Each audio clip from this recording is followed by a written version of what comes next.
दोस्तों एसएससी अभी फिलहाल गजब कर रहा है। आगे के एसएससी के जितने भी एग्जाम है उनके अंदर एसएससी का अभी ये नियम रहेगा, एग्जाम सेंटर एग्जाम हॉल के अंदर बैठने के भी नियम है। आप बैठे हैं, अगर आप इधर उधर देख रहे हैं तो आपको नोटिस जारी किया जा सकता है। क्या क्या नियम है वो दोस्तों देख लीजिए। अगर आप एक पढ़ने वाले स्टूडेंट हैं, आपने अच्छे तरीके से तैयारी की है और आप एग्जाम हॉल के अंदर बैठते हो और वहां पे ये गलती कर देते हो तो आप 7 साल के लिए बैन तो होंगे ही। इसके साथ दोस्तों आपको 10 दिन के अंदर जो अपनी गर्दन हिलाई है उसका जवाब देना पड़ सकता है कि तूने गर्दन क्यों हिलाई है। ऑफिशियल नोटिस है दोस्तों, एक बच्चे को जारी कर दिया गया है। 7 साल के लिए उसको बैन कर दिया जाएगा, जुर्माना भी लग सकता है। क्या क्या अभी नियम है एग्जाम हॉल एग्जाम सेंटर के अंदर बैठने के। आप एग्जाम सेंटर के अंदर जाओ, अब ये सोचिए कि आप पढ़ने वाले बच्चे हो, ठीक है। अगर आपने वहां पे थोड़ी सी गर्दन हिला दी, चाहे आपने कुछ भी किया, अपनी बॉडी के इधर उधर भी किया ना, तो भी दोस्तों आपको नोटिस जारी किया जा सकता है और आप दोस्तों आपकी तैयारी बेकार जा सकती है, आपकी सारी मेहनत बेकार जा सकती है। एक चीज है दोस्तों, यहाँ पे मुझे याद आया है, एसएससी भाई फर्जीवाड़े पर कभी नहीं बोलता है। वो पेपर लीक करवा रहा है, पूरा का पूरा पेपर ही लीक करवा रहा है, उसके ऊपर कोई ध्यान नहीं है। किसने गर्दन हिला दी है ना, उसको उसके ऊपर कार्रवाई कर देंगे। भी तूने गर्दन क्यों लाई है, भी तूने पैसे क्यों नहीं दिए, तूने पैसे क्यों नहीं दिए, 12 लाख रुपए तेरे को एग्जाम पूरा देती, तूने गर्दन हिलाई है, ये तेरी गलती है।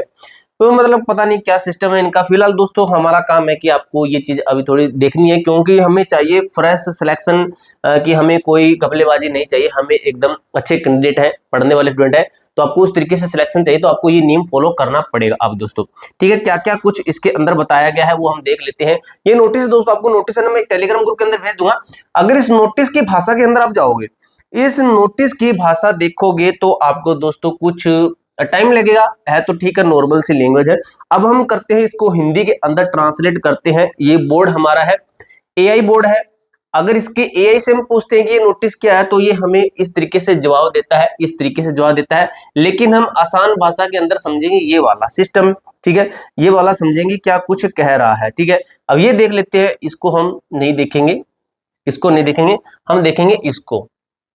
ये चीज मेन है, इसके अंदर थोड़ा सा ध्यान से देखना भाई, ठीक है। आपकी वीडियो लंबी हो सकती है, क्योंकि ये नहीं है कि भी एक टारगेट करके बना रहे हैं कि बच्चों को अवेयर किया जाए कि क्या कुछ अभी चल रहा है एसएससी के अंदर।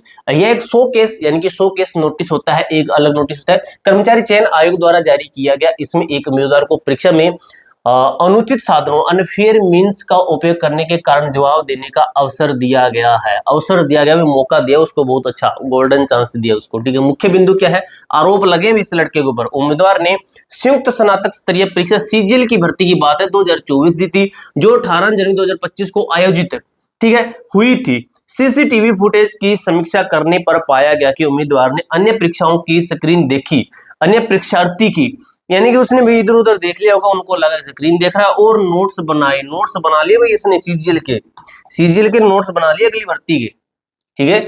इसने नोट्स क्यों बनाए जबकि पेपर देना था। यह परीक्षा में नकल करने के समय जो नियमों के खिलाफ है, ठीक है, ठीक है भाई। नियम के अनुसार दंड क्या, एसएससी के नियम 18 ये नियम है, इनका पता भी पता चला है। अगर कोई उम्मीदवार अनुचित साधनों का उपयोग करता है, जैसे जैसे लिखित सामग्री से नकल करना, ये तो ठीक है, शरीर से किसी भाग पर उत्तर लिखना, ठीक है, या किसी अन्य उम्मीदवार की सहायता लेना, तो उसे 7 वर्षों के लिए परीक्षा से प्रतिबंधित डिबेयर किया जा सकता है, ठीक है।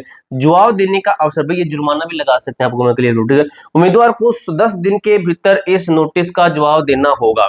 अब इस बच्चे को 10 दिन के अंदर अंदर नोटिस का उसका जवाब देना है कि आपने ऐसा क्यों किया।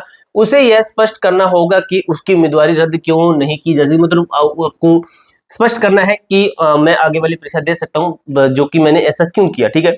यदि यह साबित होता है कि उसने परीक्षा में से उसके खिलाफ अधिक कार्रवाई भी की जा सकती है, वो नहीं करता ना इस सिस्टम, तो उसके खिलाफ कार्रवाई की। उत्तर देने की प्रतिक्रिया क्या है, उम्मीदवार को अपना उत्तर फिजिकल फॉर्म में या डाक द्वारा एसएससी एनआर को भेजना होगा, ठीक है। ईमेल के माध्यम से कोई पत्रकार स्वीकार नहीं किया जाएगा, भी ईमेल नहीं करनी, आपको डायरेक्ट कोई लेटर भेजना पड़ेगा उनको, ठीक है।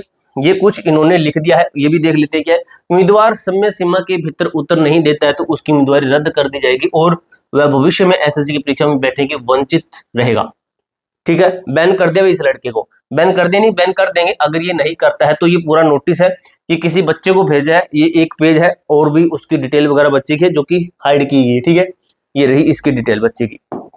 ये रही, यहाँ पे लिखा गया है उस बच्चे का, ठीक है, रोल नंबर वगैरह सब कुछ इसके अंदर बताया गया है। तो आगे से आपको ध्यान रखना है कि आपको अवेयर रहना है इन चीजों से कि इधर उधर भी थोड़ा बहुत तो हिल सकते हैं, कोई दिक्कत नहीं है, लेकिन इधर उधर किसी की पूरी एकदम से एग्जैक्ट ऐसे स्क्रीन देख रहे हैं तो उससे आपको नुकसान हो सकता है, आपको बाहर किया जा सकता है। तो भाई ये इनका एक सिस्टम है, अभी नया लागू हुआ है, धीरे धीरे करते करते देखना दोस्तों ये अपना सिस्टम एआई में बदल देंगे कि कोई बच्चा अगर कुछ भी करने की कोशिश करेगा तो ठीक है एआई पकड़ लेगा, ठीक है, धीरे धीरे अच्छा अच्छा सिस्टम चलता जाएगा। लेकिन ये गलत कहीं ना कहीं मुझे लग रहा है कि इधर उधर भाई गर्दन घुमाई जा सकते हैं, तो फिर उसका मतलब ये नहीं है कि बच्चे को नोटिस ही जारी कर देंगे, ठीक है।